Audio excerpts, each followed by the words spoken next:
Hello my dear students, welcome back to another video.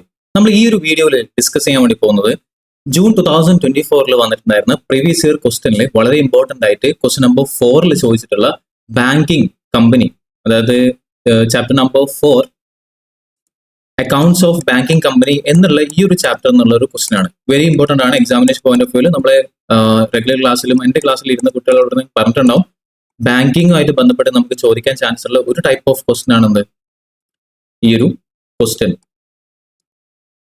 To calculate bill discounted, നമ്മൾ rebate on bill discounted, discounted ചെയ്തിട്ടുള്ള ബില്ലിന്റെ എമൗണ്ടിന്റെ rebate എങ്ങനെയാണ് കാണാന്നുള്ളതാണ് നമ്മൾ ഇവിടെ discuss ചെയ്യുന്നത്. ക്ലിയർ അല്ലേ? Let's start our question. ഇവിടെ വളരെ അധികം കുട്ടികൾക്കുള്ള പ്രശ്നം എന്താണെന്ന് വെച്ചാൽ ലീപ്പ് ഇയർ ആണ്. ഇപ്പോഴും കുട്ടികൾക്ക് ലീപ്പ് ഇയർ എങ്ങനെയാണ് എടുക്കേണ്ടതെന്ന് അറിയത്തില്ല, കൺഫ്യൂഷൻ ആണ്. നമുക്ക് ഈ ഒരു ക്വസ്റ്റിനെ ബേസ് ചെയ്തിട്ട് ലീപ്പ് ഇയറിനെ കുറിച്ച് സംസാരിക്കാം. Before that, what do you mean by leap year? എല്ലാവർക്കും അറിയുന്നതല്ലേ, ഫെബ്രുവരി എന്തുണ്ടാവും, 29 ഡേയ്സ് ഉണ്ടാവും. അങ്ങനെയാണെങ്കിൽ ഒരു വർഷം നമുക്ക് മൊത്തം 365 പകരം എത്രയുണ്ടാവും, 366. ഇതാണ് എന്ത് ലീപ്പ് ഇയർ എന്ന് പറയുന്നത്. സോ ലീപ്പ് ഇയർ എന്ന് പറഞ്ഞാൽ 4 വർഷം കൂടുന്ന സമയത്ത് നമുക്ക് ലീപ്പ് ഇയർ വരും. അതിൽ ഫെബ്രുവരി 29 ആണ് ഉണ്ടാവുക, 1 ഡേ എക്സ്ട്രാ ഉണ്ടാവും. ആൻഡ് മോർ ഓവർ നമുക്ക് ഇത് എങ്ങനെ കണ്ടുപിടിക്കാൻ വേണ്ടിയിട്ടുള്ള റൂള് സിമ്പിൾ ആണ്. നമ്മളുടെ കിട്ടുന്ന year, for example 2020 divide by 4 ചെയ്യാം. സോ 2020 ഡിവൈഡ് ബൈ 4 ചെയ്താൽ നമുക്ക് 505 കിട്ടും അല്ലേ? ഇനി 2021 നോക്കാം. 2021 ഡിവൈഡ് ബൈ 4 505.25. സോ നമുക്ക് ഇവിടെ എന്ത് വന്നു, ഡെസിമൽ വന്നു. സോ ഡെസിമൽ ഇല്ലാത്ത, നമ്മൾ 4 കൊണ്ട് ഡിവൈഡ് ചെയ്യുന്ന സമയത്ത് ഡെസിമൽ ഇല്ലാത്ത നമ്പർ ഓഫ് ഡേയ്സ് വരുന്ന ഇയർ ആണ് എന്ത്, ലീപ്പ് ഇയർ. സോ ഇവിടെ 2020 ഡിവൈഡ് ബൈ 4 എടുത്തു, അപ്പൊ നമുക്ക് ഇവിടെ ഡെസിമൽ ഇല്ലാണ്ട് 505 കിട്ടി. ഇനി 2024 നിങ്ങൾ അപ്ലൈ ചെയ്ത് നോക്ക്. 2024 ഡിവൈഡ് ബൈ 4 506. ഇവിടെ എന്ത് വന്നിട്ടില്ല, എക്സ്ട്രാ വന്നിട്ടില്ല. അതുകൊണ്ട് തന്നെ ഇത് ലീപ്പ് ഇയർ അല്ല, സോറി ലീപ്പ് ഇയർ ആണ്. ഡിസിമൽ ഇല്ലെങ്കിൽ ലീപ്പ് ഇയർ ആണ്. ക്ലിയർ അല്ലേ? ഇതാണ് ഒരു മെത്തേഡ്. രണ്ടാമത് നമുക്ക് നമ്പർ ഓഫ് ഡേയ്സ് കാൽക്കുലേറ്റ് ചെയ്യാൻ വേണ്ടിയിട്ട് വേറൊരു പ്രശ്നം എന്താണെന്ന് വെച്ചാൽ എല്ലാവർക്കും വരുന്ന, അല്ലെങ്കിൽ നമ്മൾ നോട്ട് ചെയ്യേണ്ട ഒരു കാര്യമാണ്, എത്രയാണ് ഓരോ മാസവും നമ്പർ ഓഫ് ഡേയ്സ് എന്നുള്ളത്. അതും വളരെ ഇമ്പോർട്ടന്റ് ആണ്. സോ വളരെ ഇമ്പോർട്ടന്റ് ആയിട്ടുള്ള ഒരു ക്വസ്റ്റ്യൻ. നമുക്കിപ്പം ഇവിടെ നമ്മളുടെ ഈ ഒരു ഇതുണ്ടല്ലോ, കൈയുടെ ഈ ഒരു ഭാഗം വെച്ചിട്ട് നമുക്ക് എന്ത് ചെയ്യാം, നോക്കാൻ വേണ്ടി പറ്റും എത്രയാണ് നമ്പർ ഓഫ് ഡേയ്സ് എന്നുള്ളത്. ഫോർ എക്സാമ്പിൾ, ഇപ്പം ഈ ഒരു ഉയർന്ന ഭാഗമില്ലേ, ഈ ഉയർന്ന ഭാഗങ്ങൾ 31ഉം ഈ താഴെയുള്ള ഭാഗങ്ങൾ 30 ആയിരിക്കും. സോ നമ്മൾ സ്റ്റാർട്ട് ചെയ്യാം. ജനുവരി ഉയർന്ന ഭാഗം, ജനുവരി 31 ഉണ്ടാവും. ഫെബ്രുവരി പിന്നെ എക്സെപ്ഷൻ ആണ്. ഫെബ്രുവരിയിൽ എന്തുണ്ടാവും, 29 ഉണ്ടാവും, അല്ലെങ്കിൽ 28 ഉണ്ടാവും. അത് ലീപ്പ് ഇയറിനെ ബേസ് ചെയ്ത് നമുക്ക് തീരുമാനിക്കാം. ഓക്കെ, നെക്സ്റ്റ് ഫെബ്രുവരി കഴിഞ്ഞ പിന്നെ മാർച്ച് ഉയർന്ന ഭാഗമാണ്, അപ്പം 31. പിന്നെ ഏപ്രിൽ കുഴിയുള്ള ഭാഗമാണ്, അപ്പം 30 ഡേയ്സ് ഉണ്ടാവുക. പിന്നെ മെയ് എന്ന് പറയുന്നത് കുറച്ച് ഉയർന്ന ഭാഗത്താണുള്ളത്, അപ്പം മെയ് എന്ന് പറയുന്നത് 31. പിന്നെ ജൂൺ കുഴിയുള്ള ഭാഗം 30, ജൂലൈ ഉയർന്ന ഭാഗം 31, ഓഗസ്റ്റ് അഗെയിൻ ഉയർന്ന ഭാഗം 31, ജൂലൈയും ഓഗസ്റ്റും അടുത്തടുത്ത് 31 ഉണ്ടാവുക. പിന്നെ September 30, October 31, November 30, December 31. So ഇങ്ങനെയാണ് നമുക്ക് 31 ഡേയ്സ് ആണോ 30 ഡേയ്സ് ആണോ തീരുമാനിക്കാനുള്ള ഒരു ട്രിക്ക്. ഓക്കെ, ഡൺ, മതി. Question number 4A.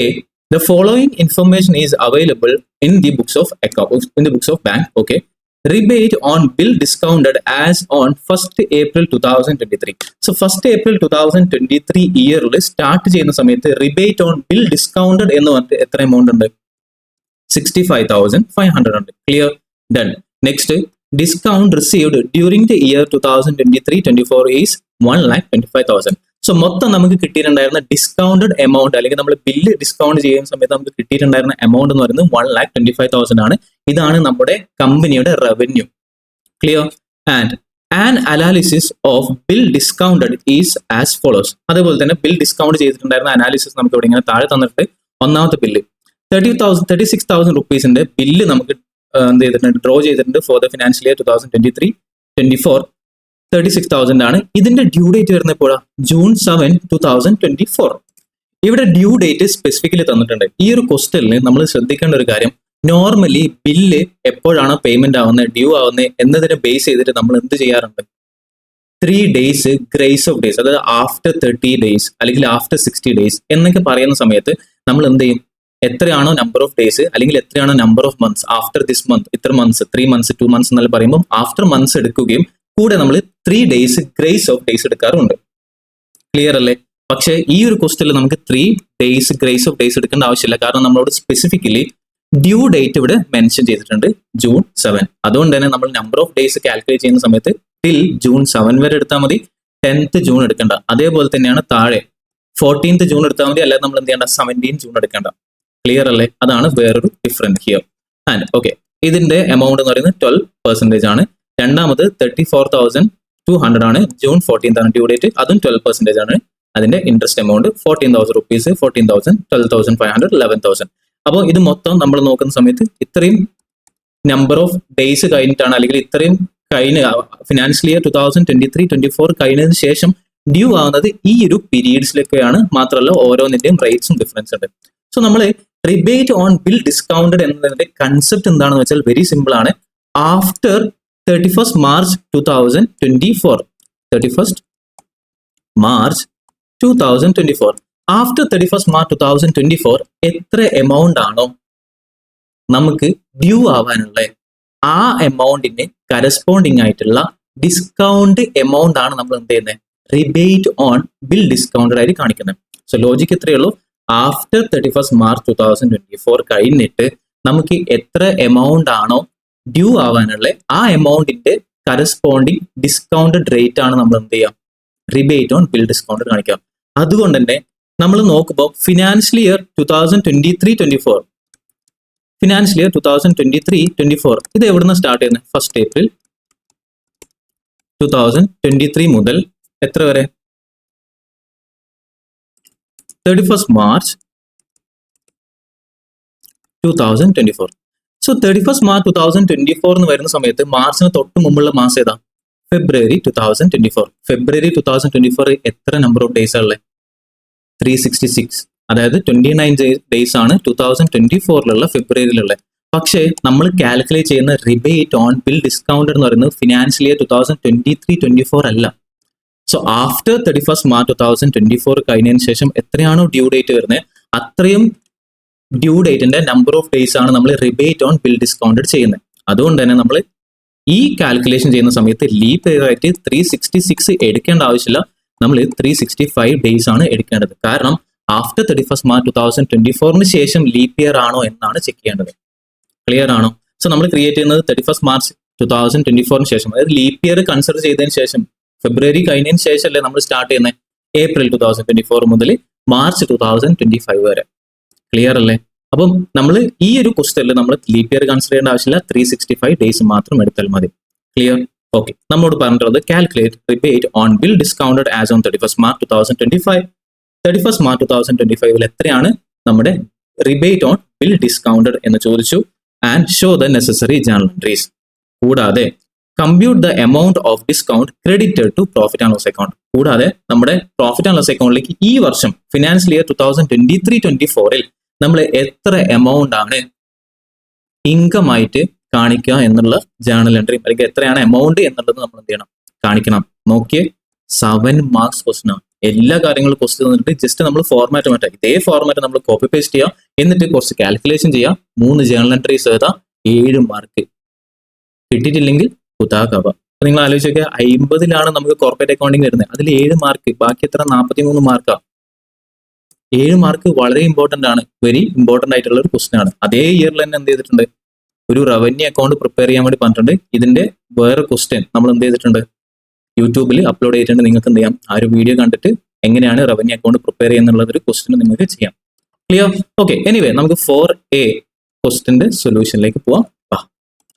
Number of days എത്രയാണ് നമുക്ക് ഡ്യൂ ആവുന്നുള്ളത് നോക്കാം. സോ ഇവിടെ 7th July ആണ് വരുന്നത്. സോ നമ്പർ ഓഫ് ഡേയ്സ് നോക്കാം. നമ്പർ ഓഫ് ഡേയ്സ് എത്രയാണ്? ആഫ്റ്റർ 31st March 2024 മുതലാണ് നമ്മൾ കാൽക്കുലേറ്റ് ചെയ്യുന്നത്. സോ ഏപ്രിൽ, മെയ്, ജൂൺ 7 വരെ അല്ലേ. സോ ഏപ്രിൽ എന്ന് പറയുന്നത് 30 ഉണ്ട്, മെയ് എന്ന് പറയുന്നത് 31 ഉണ്ട്, ആൻഡ് പ്ലസ് 7 മൊത്തം എത്ര? 68 ഡേയ്സ്. ഓക്കെ, രണ്ടാമത് ഡ്യൂ ആവുന്നത് 30 April, 31 May, and plus 14 days, 75 days. Next 19th July ആകുമ്പോഴേക്കും നമ്മൾ ഏപ്രിൽ, മെയ്, ജൂണും കഴിഞ്ഞ് ജൂലൈയിലേക്ക്. So April 30, 31 May, and June 30, July 19th ആകുമ്പോഴേക്കും. സോ 19.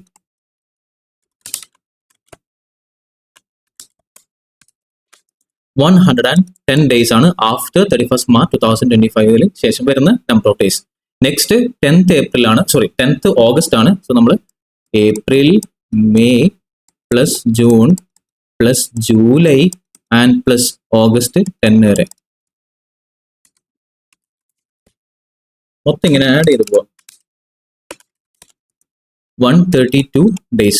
ഇനി അഞ്ചാമത്തത് സെപ്റ്റംബർ 5 വരെ. അഗെയിൻ ഇവിടെ April, May, June, July, August, അതും കഴിഞ്ഞ് September 5. So 5 days.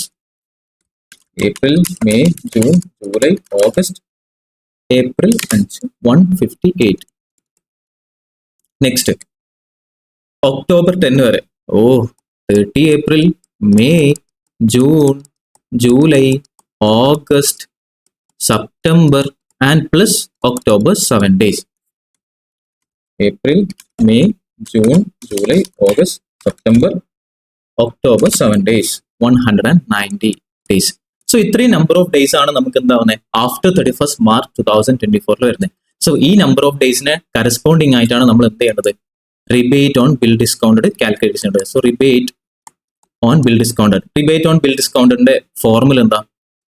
Rebate on bill discounted formula എന്താ? Bill amount multiplied by rate of discount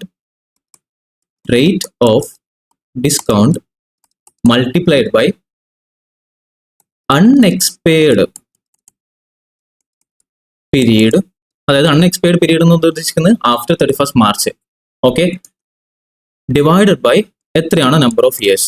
so നമ്മൾ year wise ആണെങ്കിൽ ഇയർ, മന്ത് വൈസ് ആണെങ്കിൽ month wise, whatever. So 365 days ആണ് ഇവിടെ വരുന്നത്. So ഓരോ എമൗണ്ടും ഫസ്റ്റ് 36,000 ഇൻറ്റു റേറ്റ് എത്രയാ 12% into unexpired date എത്രയാ 68 days.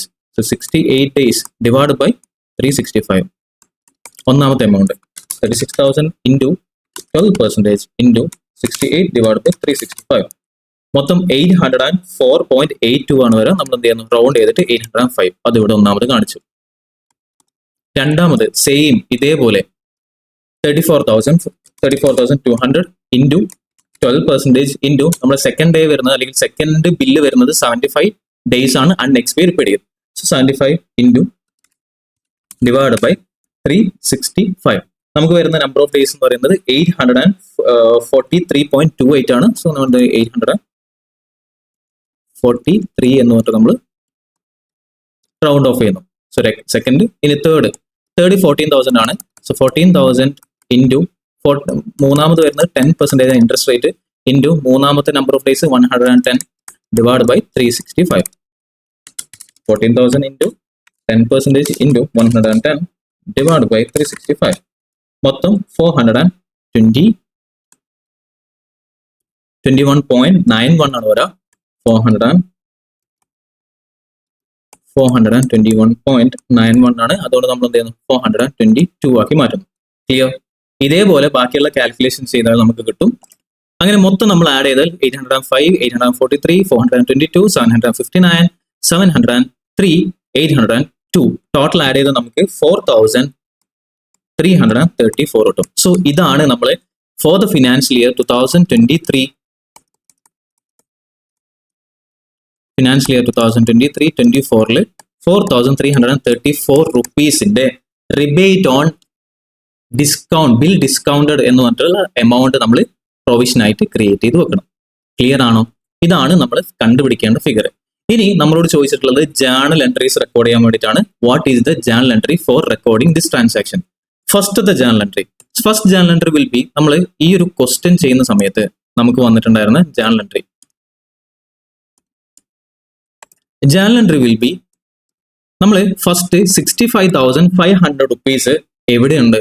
ഓപ്പണിംഗ് ബാലൻസ് ഉണ്ട്. സോ എപ്പോഴും ഫിനാൻഷ്യൽ ഇയർ സ്റ്റാർട്ട് ചെയ്യുന്ന സമയത്ത് നമ്മൾ എന്ത് ചെയ്യുക, ഈ ഒരു ഫിഗറിനെ റിവേഴ്സ് ചെയ്യുക. ഈ 65,500 എങ്ങനെ ബാലൻസ് വന്നേ? പ്രീവിയസ് ഇയറിൽ 31st March 2023 നമ്മൾ ക്ലോസ് ചെയ്യുന്ന സമയത്ത് ഒരു ജേണൽ എൻട്രി പാസ് ചെയ്തിട്ടുണ്ടാവും. എന്ത്? നമ്മുടെ റവന്യൂ അക്കൗണ്ടിൽ നിന്നും നമ്മൾ എന്ത് ചെയ്തിട്ടുണ്ടാവും? റവന്യൂ അക്കൗണ്ട് അല്ലെങ്കിൽ നമ്മുടെ പ്രോഫിറ്റ് ആൻഡ് ലോസ് അക്കൗണ്ട് അല്ലെങ്കിൽ നമ്മുടെ ബില്ല് ഡിസ്കൗണ്ടഡ് എന്നുള്ള ഇൻകം അക്കൗണ്ടിൽ നിന്ന് നമ്മൾ ക്രിയേറ്റ് ചെയ്തിട്ടുണ്ടായിരുന്ന റിബേറ്റ് ആണ് ഈ ഒരു എമൗണ്ട്. സോ ഈ amount has to be transfer to where discounts on bill account. അതായത് അവരുടെ ഇൻകം അക്കൗണ്ടിലേക്ക് നമ്മൾ എന്ത് ചെയ്യും, ഈ വർഷം ട്രാൻസ്ഫർ ചെയ്യും. നമ്മൾ ഈ ഒരു കാൽക്കുലേഷൻ ചെയ്യുന്നതിന്റെ ലോജിക്ക് എന്താ, ഫിനാൻഷ്യൽ ഇയർ 2023-24 നമ്മൾ ഇങ്ങനെ ക്രിയേറ്റ് ചെയ്തതിന്റെ ലോജിക്ക് എന്താ, ആഫ്റ്റർ 31st March 2024 ഡ്യൂ ആവുന്ന ബില്ലാണ്. സോ ആ ബില്ല് നമുക്ക് ഇപ്പം എന്താവാൻ പറ്റില്ല, ഇൻകം ആയിട്ട് കൺസിഡർ ചെയ്യാൻ പറ്റില്ല. അതുകൊണ്ട് നമ്മൾ എന്ത് ചെയ്യുന്നു, ആ ഇൻകത്തിൽ നിന്നും നമ്മൾ എമൗണ്ട് മാറ്റി പ്രൊവിഷൻ മാറ്റി വെക്കുന്നു. അതാണ് നമ്മുടെ ഉദ്ദേശം. അതേപോലെ പ്രീവിയസ് ഇയറിൽ 2023 അതായത് ഫിനാൻഷ്യൽ ഇയർ 2022-23 ഈ വർഷം നമുക്ക് എമൗണ്ട് കിട്ടാൻ സാധ്യതയില്ല എന്ന് പറഞ്ഞിട്ട്, സാധ്യതയില്ല എന്നല്ല, അതിനുശേഷമാണ് ഡ്യൂ ആവുന്നത് എന്ന് പറഞ്ഞിട്ട് നമ്മൾ ക്രിയേറ്റ് ചെയ്തിട്ടുണ്ടായിരുന്ന റിബേറ്റ് ഫിനാൻഷ്യൽ ഇയർ 2023-24 എന്തായിട്ടുണ്ടാവും, കിട്ടിയിട്ടുണ്ടാവും. സോ അങ്ങനെ കിട്ടിയാൽ നമ്മൾ എന്ത് ചെയ്യുക, അത് വീണ്ടും ഇൻകം ആയിട്ട് നമ്മൾ കാണിക്കണം. So journal entry will be rebate on bill discounted account debited to, നമ്മൾ കഴിഞ്ഞ വർഷം എവിടെ നിന്നാണോ ഈ റിബേറ്റ് ഓൺ ബിൽ ഡിസ്കൗണ്ടഡ് എന്നുള്ള ക്രിയേറ്റ് ചെയ്തിട്ടുണ്ട്, അതേപോലെ to discount on bill account. ഇത് ആക്ച്വലി എന്താണ്, ഇൻകം അക്കൗണ്ട് ആണ്. നമ്മൾ ഡിസ്കൗണ്ട് ചെയ്യുന്ന സമയത്തുള്ള ഇൻകം ബില്ല്, ഇത് ഇൻകം അക്കൗണ്ട് ആണ്. നിങ്ങളുടെ ടെക്സ്റ്റ് ബുക്ക് റെഫർ ചെയ്താൽ തന്നെ എന്താവും, നിങ്ങൾക്ക് മനസ്സിലാവും എന്ത്, എങ്ങനെയാണ് ഒരു ഡിസ്കൗണ്ട് ഓൺ ബില്ല് ക്രിയേറ്റ് ചെയ്യുന്നത്. ഓർമ്മയുണ്ടോ, ആദ്യം നമുക്ക് ബില്ല് കിട്ടുന്നു. സോ ബില്ല് കിട്ടുന്ന സമയത്ത് നമ്മൾ എന്ത് ചെയ്യും, ബില്ല്, പിന്നെ ബിൽ പർച്ചേസ്, പിന്നെ ടു ക്ലയൻസിന്റെ ബാങ്ക് അക്കൗണ്ട്, അതുപോലെ തന്നെ to bill discount on bill എന്ന് പറഞ്ഞിട്ട് നമ്മൾ ഇൻകം റെക്കോർഡ് ചെയ്യാറുണ്ട്. അതിന്റെ കറസ്പോണ്ടിങ് എൻട്രി തന്നെ, അല്ലെങ്കിൽ അത് കറസ്പോണ്ടിങ് സെയിം എൻട്രി തന്നെയാണ് ഇവിടെ നമ്മൾ പാസ് ചെയ്യുന്നത്. ഡിസ്കൗണ്ട് ഓൺ ബില്ല് എന്നുള്ളതിൽ നമ്മൾ ക്രെഡിറ്റ് ചെയ്തു, ഇൻകം ആയിട്ട് ക്രെഡിറ്റ് ചെയ്തു. So amount is 65,500. ഇതാണല്ലോ നമ്മൾ ഓപ്പണിംഗ് ബാലൻസ് ഉള്ളത്. നമ്മൾ ഫസ്റ്റ് ഫിനാൻഷ്യൽ ഇയർ സ്റ്റാർട്ട് ചെയ്തപ്പോൾ കഴിഞ്ഞ വർഷം ക്രിയേറ്റ് ചെയ്തിട്ടുണ്ടായിരുന്ന റിബേറ്റ് എമൗണ്ട് ഈ വർഷം നമ്മൾ ഇൻകം ആയിട്ട് കൺസിഡർ ചെയ്തു. Clear, done. ഇനി നെക്സ്റ്റ് നമ്മൾ എന്ത് ചെയ്യും, ഈ വർഷത്തെ എമൗണ്ട് കളക്ട് ചെയ്താൽ, അതായത് 1,25,000 അല്ലേ നമ്മൾ ഈ പ്രാവശ്യം കളക്ട് ചെയ്തെന്ന് പറഞ്ഞിട്ടുണ്ടായിരുന്നു, ബില്ല് ഡിസ്കൗണ്ട് ചെയ്തിട്ടുണ്ടെന്ന്. എവിടെ, 1,25,000 റുപ്പീസിന്റെ ബില്ല് നമ്മൾ ഈ പ്രാവശ്യം ഡിസ്കൗണ്ടിങ് ചെയ്തിട്ടുണ്ട്. അങ്ങനെ ഡിസ്കൗണ്ട് ചെയ്തിട്ട് നമുക്ക് കിട്ടിയിട്ടുണ്ടായിരുന്ന എമൗണ്ട് ആണ്. ഈ എമൗണ്ട് ഓൾറെഡി നമ്മൾ എന്ത് ചെയ്തിട്ടുണ്ടാവും, ബിൽ നമ്മൾ ഓൾറെഡി ഒരു എൻട്രി പാസ് ചെയ്തിട്ടുണ്ടാവും ബില്ല് ഡിസ്കൗണ്ട് ചെയ്യുന്ന സമയത്ത്. എന്താ ബിൽ, ഇത് സെക്കൻഡ് ഈ ഒരു ക്വസ്റ്റൻ ആയിട്ട് ബന്ധപ്പെട്ടിട്ടുള്ള എക്സ്ട്രാ ഡിസ്കസ് ചെയ്യുന്നതാണ്. നമ്മൾ ഫസ്റ്റ് ബില്ല് ഡിസ്കൗണ്ടിങ് ചെയ്യുന്ന സമയത്ത് bill discounted and purchased account debit ചെയ്യും ടു ബാങ്ക് അക്കൗണ്ട്, അല്ലെങ്കിൽ ബാങ്ക് കസ്റ്റമറുടെ current account, customers current account, കസ്റ്റമറുടെ അക്കൗണ്ടിലേക്ക് നമ്മൾ ക്രെഡിറ്റ് ചെയ്യും. അതേപോലെ തന്നെ ടു ബിൽ ഡിസ്കൗണ്ട് അക്കൗണ്ട്, ഇത് നമ്മൾ ഇൻകം ആയിട്ട് കൺസിഡർ ചെയ്യും. സോ ഫോർ എക്സാമ്പിൾ 10,000 ബില്ലാണ് നമ്മൾ ഡിസ്കൗണ്ടിങ് ചെയ്തെന്ന് വിചാരിക്കുക. സോ 10,000 റുപ്പീസിന്റെ ബില്ല് നമ്മൾ ഒരിക്കലും നമ്മൾ കസ്റ്റമറുടെ അക്കൗണ്ടിൽ 10,000 ട്രാൻസ്ഫർ ചെയ്യില്ല, 9,500 നമ്മൾ എന്ത് ചെയ്യും, നമ്മളുടെ ഇൻകം അക്കൗണ്ടിലേക്ക് ട്രാൻസ്ഫർ ചെയ്യും. ഇതാണ് journal entry while discounting A bill. So ഇങ്ങനെ എൻട്രി ഓൾറെഡി പാസ് ചെയ്തിട്ടുണ്ടാവും. അങ്ങനെ പാസ് ചെയ്തിട്ടുണ്ടായിരുന്ന എമൗണ്ട് ആണ് 1,25,000. ഓക്കെ, 1,25,000 ഓൾറെഡി ഇങ്ങനെ പാസ് ചെയ്ത് വെച്ചിട്ടുണ്ട്. നമ്മളുടെ ഇൻകം ആയിട്ട് നമ്മൾ 1,25,000 ഇപ്പോൾ നിലവിൽ കൺസിഡർ ചെയ്തിട്ട് കാണിച്ചിട്ടുണ്ട്. ഈ എമൗണ്ട് നമ്മൾ എന്ത് ചെയ്യാണ്, ഈ വർഷം നമുക്ക് ഡ്യൂ ആയിട്ടുള്ള എമൗണ്ട് അല്ല എന്ന് പറഞ്ഞിട്ട് ഇതിനെ റിവൈസ് ചെയ്യുന്ന ജേണൽ എൻട്രി ആണ് നമ്മൾ ഇതിന്റെ റെക്കോർഡ് ചെയ്യാൻ വേണ്ടി പോകുന്നത്. സോ നമ്മൾ റിബേറ്റ് ക്രിയേറ്റ് ചെയ്യുന്ന journal entry bill discounted account debited. നമ്മൾ എത്രയാണോ ബില്ല് ഡിസ്കൗണ്ടിങ് ചെയ്യുന്നത് ഈ വർഷത്തെ, അത് എത്രയാണ്, അതാണ് നമ്മൾ നേരത്തെ കാൽക്കുലേറ്റ് ചെയ്തിട്ടുണ്ടായിരുന്നത് 4,334 ടു നമ്മൾ റിബേറ്റ് ഓൺ ബിൽ ഡിസ്കൗണ്ടഡ് അക്കൗണ്ടിൽ ക്രെഡിറ്റ് ചെയ്യും 4,334. ക്ലിയർ, ഇതാണ് second journal entries related to rebate on bill. ഇനി നമുക്ക് ആക്ച്വൽ പർച്ചേസ് ചെയ്തിട്ടുണ്ടായിരുന്ന ബില്ല് എമൗണ്ടും കൂടി ഉണ്ടെങ്കിൽ നമുക്ക് എന്ത് ചെയ്യാൻ വേണ്ടി പറ്റും, ഈ ഒരു ജേണൽ എൻട്രി വേണമെങ്കിൽ പാസ് ചെയ്യാം. Bill discounted account bill discounted and purchase account debited to bank account കസ്റ്റമറിന്റെ അക്കൗണ്ട് ടു ബിൽ ഡിസ്കൗണ്ടഡ് എന്ന് പറഞ്ഞിട്ട് വേണമെങ്കിൽ നമുക്ക് എന്ത് ചെയ്യാം, എൻട്രി പാസ് ചെയ്യാം. പക്ഷെ നമുക്ക് ഇവിടെ ബിൽ എമൗണ്ട് ഒന്നും പ്രോപ്പർ ആയിട്ട് മറ്റു തരാത്തതുകൊണ്ടും related to rebate on bill discount മാത്രമാണ് ജേണൽ എൻട്രി റെക്കോർഡ് ചെയ്യാൻ വേണ്ടി പറഞ്ഞതുകൊണ്ട് നമ്മൾക്ക് ഇങ്ങനെ റെക്കോർഡ് ചെയ്താൽ മതിയാവും. സെക്കൻഡ് ജേണൽ എൻട്രി കഴിഞ്ഞു. ഇനി next, what is the amount to be transfer to profit and loss account. So profit and loss അക്കൗണ്ടിലേക്ക് നമ്മൾ ബിൽ ഡിസ്കൗണ്ടഡ്, അതാണല്ലോ നമ്മുടെ income entry, income account bill discounted account debited. ഇനി ഈ അക്കൗണ്ടിൽ നിന്ന് നമ്മൾ എന്ത് ചെയ്യും, പ്രോഫിറ്റ് ആൻഡ് ലോസ് അക്കൗണ്ടിലേക്ക് ട്രാൻസ്ഫർ ചെയ്യും. Profit and loss account already നമ്മൾ എന്ത് ചെയ്തു, 1,25,000 റുപ്പീസ് നമ്മൾ ഇൻകം ആയിട്ട് കൺസിഡർ ചെയ്തു. ആൻഡ് പ്ലസ് ഓപ്പണിംഗ് ബാലൻസ് നമ്മൾ ഇൻകം ആയിട്ട് കൺസിഡർ ചെയ്തു. അപ്പം പ്ലസ് 65,500 മൈനസ് ഈ ടോട്ടൽ എമൗണ്ടിൽ നിന്നും നമ്മൾ എന്ത് ചെയ്തു 4,334 റുപ്പീസ് റിബേറ്റ് ആയിട്ട് ക്രിയേറ്റ് ചെയ്ത് വെച്ചു. 4,334. The remaining amount will be 1,86,166. This amount will be transfer to profit and loss account. ഈ എമൗണ്ട് എങ്ങനെയാണ് വന്നത്? അതിന്റെ കാൽക്കുലേഷൻ സിമ്പിൾ ആണ്. 1,25,000 ആണ് മൊത്തം നമ്മൾ ഈ വർഷം ബില്ല് ഡിസ്കൗണ്ടിങ് ചെയ്തത്, പ്ലസ് കഴിഞ്ഞ വർഷം നമ്മൾ ക്രിയേറ്റ് ചെയ്തിട്ടുണ്ടായിരുന്ന റിബേറ്റ് ഉണ്ടായിരുന്നു, അത് ഈ വർഷത്തെ ഇൻകം ആയിട്ട് നമ്മൾ കൺസിഡർ ചെയ്യും. 65,500 മോർ ഓവർ ലെസ് ഈ വർഷം നമ്മൾ ക്രിയേറ്റ് ചെയ്യേണ്ട rebate amount will be deducted 4,334 and the remaining amount 1,86,166 rupees has to be transferred to where? Profit and loss account. Clear or not? ഇത് നമുക്ക് എന്ത് ചെയ്യാം, ഒരു സെക്കൻഡ് ബി ആയിട്ടല്ലേ നമ്മളോട് ചോദിച്ചിട്ടുണ്ടായിരുന്നത്, സെക്കൻഡ് അല്ല റിക്വയർമെന്റ്. സോ നമുക്ക് സെക്കൻഡ് ബി എന്ന് പറഞ്ഞിട്ട് കഴിയാം. The amount to be transferred to P and L account is rupees 1,86,166. Clear? That's all about today's lecture. Illustration number 4A from June 2024 is very important. You have to learn properly. Okay? Video ഇഷ്ടപ്പെട്ടാൽ like ചെയ്യുക, അതുപോലെ തന്നെ നിങ്ങളുടെ ഫ്രണ്ട്സിലും മറ്റൊക്കെ share ചെയ്യുക. And also if you have any doubts comment below, അല്ലെങ്കിൽ നിങ്ങൾക്ക് എന്ത് ചെയ്യാം, ഡയറക്റ്റ് എനിക്ക് മെസ്സേജ് അയച്ചാൽ മതിയാവും. Okay, that's all about today's lecture. Thank you so much. Happy learning and let's grow together. Bye.